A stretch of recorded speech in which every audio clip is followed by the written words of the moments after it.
Hello friends, welcome to legal learning. और आज हम लोग डिस्कस करने वाले हैं transfer of property act multiple choice questions के 5th वीडियो को। तो स्टार्ट करते हैं।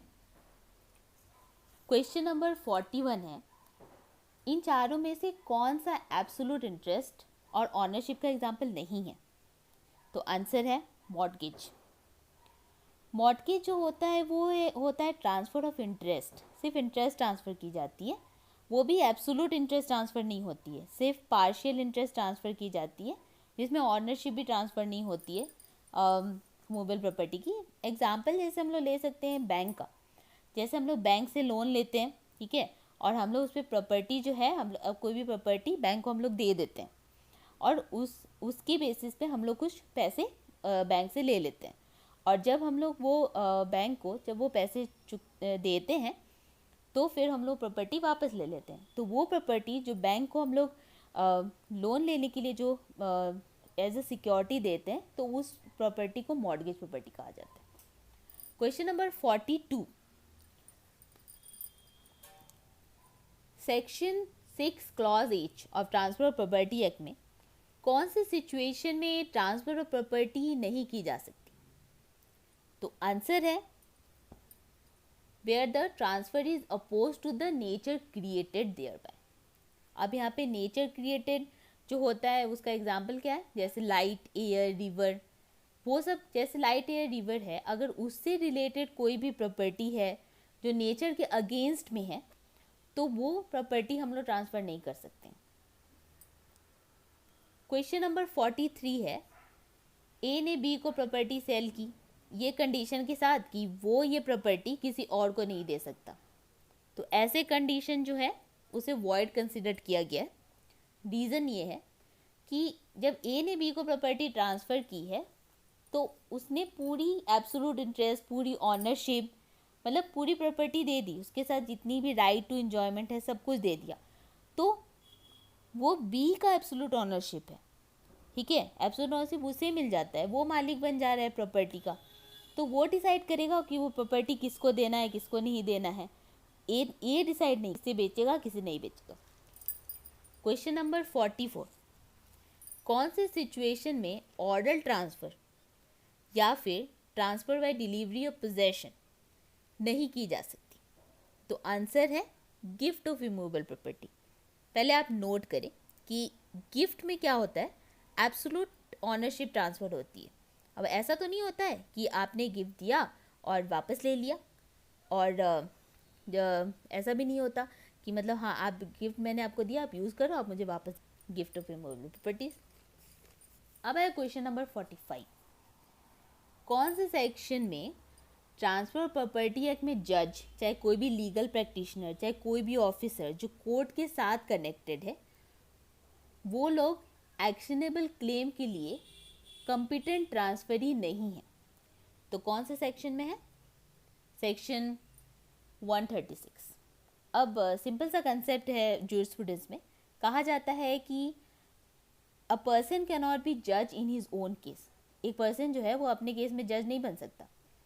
और एक्शनेबल क्लेम का सिंपल सा मीनिंग है कि एक डेप्थ है, क्लेम एक कर्ज है, जिसकी अगर हम लोग वो कर्ज अगर हम लोग ना भरे तो उसके लिए जो दूसरी पार्टी है वो कोर्ट में जा सकती है। अब इसे एक एग्जांपल से समझते हैं। ए ने बी को 10,000 रुपये दिए, ठीक है, पर कोई सिक्योरिटी नहीं दी, मतलब कोई भी प्रॉपर्टी उसके पास नहीं रखी कि अगर आपको 10,000 रुपये नहीं देता हो तो आप मेरी प्रॉपर्टी ले लेना, ऐसा कुछ भी नहीं, ठीक है। तो ये अनसिक्योर्ड डेब्ट हो गया, ठीक है, ये एक्शनेबल क्लेम हो गया। और मान लो कि अगर बी ने ए को पैसे दिए ही नहीं, तो अब ए क्या करेगा? तो इस सिचुएशन में ए जो है वो कोर्ट जा सकता है। अब इसमें मान लो कि बी जो है वो जज है उसी कोर्ट का, तो क्या बी जो है वो अपने अगेंस्ट कभी जजमेंट देगा? तो ऑब्वियसली नहीं देगा। तो इसीलिए जज चाहे लीगल प्रैक्टिशनर या ऑफिसर्स जो हैं उन्हें राइट नहीं है कि वो, ठीक है। तो आंसर होगा सेक्शन 136 में ये चीज़ लिखा हुआ है।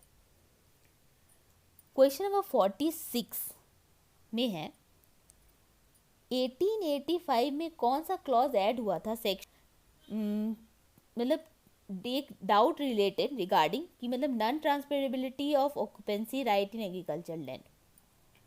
मतलब इसमें कहने का मतलब है कि एक जो फार्मर है, जो जिसका एक एग्रीकल्चर लैंड है, वो कब कौन से सेक्शन कौन से क्लॉज में ये लिखा है, section 6 clause 1 of transfer property act में लिखा हुआ है कि एक फार्मर जो है उसका मतलब वो अपना एग्रीकल्चर लैंड वो कब ट्रांसफ़र नहीं कर सकता, कौन से सिचुएशन में। तो जब उसने एक अपनी प्रॉपर्टी की रेवेन्यू नहीं पी की है, चाहे कोई टैक्स जो है जो एग्रीकल्चर लैंड से रिलेटेड है वो गवर्नमेंट को नहीं दिया है, तो उस सिचुएशन में वो प्रॉपर्टी नहीं बेच सकता है। इस क्वेश्चन 46 में यही चीज़ लिखा हुआ है। क्वेश्चन नंबर 47 है, कौन सा प्रॉपर्टी रेस कम्युनिस रेस है, मतलब कौन सी प्रॉपर्टी इन चारों में से। रेस कम्युनिस का मतलब लिखा हुआ है कि जो प्रॉपर्टी सबकी है पूरी वर्ल्ड की, वो किसी एक पर्सन की नहीं होती। तो आंसर है एयर, हवा, लाइट, रोशनी, स्पेस, पूरा ब्रह्मांड और समुद्र। तो ये चारों जो है वो सबके हैं, कोई एक पर्सन इसे खरीद नहीं सकता। क्वेश्चन नंबर 40 है, गिफ्ट ऑफ इमूवेबल प्रॉपर्टी जो है वो रिटन होना चाहिए और ड्यूली रजिस्टर्ड भी होना चाहिए, लेकिन कौन से रिलीजन में ये चीज़ ज़रूरी नहीं है। तो आंसर है मुस्लिम्स में। तो हिंदू में, क्रिश्चियन में, जैन में अगर गिफ्ट हम लोग प्रोवाइड करते हैं, देते हैं, तो वो रिटन और ड्यूली रजिस्टर्ड होना ही चाहिए। क्वेश्चन नंबर 49 है कि ट्रांसफर ऑफ प्रॉपर्टी एक्ट का प्रियम्बल में क्लियर ये बताया गया है कि ट्रांसफर प्रॉपर्टी एक्ट का मेन पर्पस क्या है। इस एक्ट का मेन पर्पस है कि डिफाइन करना और अमेंड करना जो प्री एग्जिस्टिंग लॉज है, ठीक है, of transfer of property by whom, मतलब किससे। तो एक्ट ऑफ द पार्टीज, मतलब पार्टीज के थ्रू जो भी होगा उससे हम लोग जो पुराने एक्ट जो प्री एग्जिस्टिंग लॉज है उसको हम लोग उसको चेंज करेंगे, ठीक है, preamble transfer of property act में चेंज करेंगे और अमेंड करेंगे। क्वेश्चन नंबर 50 है कि ट्रांसफ़र ऑफ मूवेबल प्रॉपर्टी जो है वो किससे रेगुलेट होती है। इमूवेबल प्रॉपर्टी का हम लोग को पता है ट्रांसफ़र ऑफ प्रॉपर्टी एक्ट के थ्रू होती है, लेकिन मूवेबल प्रॉपर्टी जो है वो कौन से एक्ट से रेगुलेट की जाती है। तो आंसर है sales of goods. So hope you like the video, so please do like and subscribe. Thank you.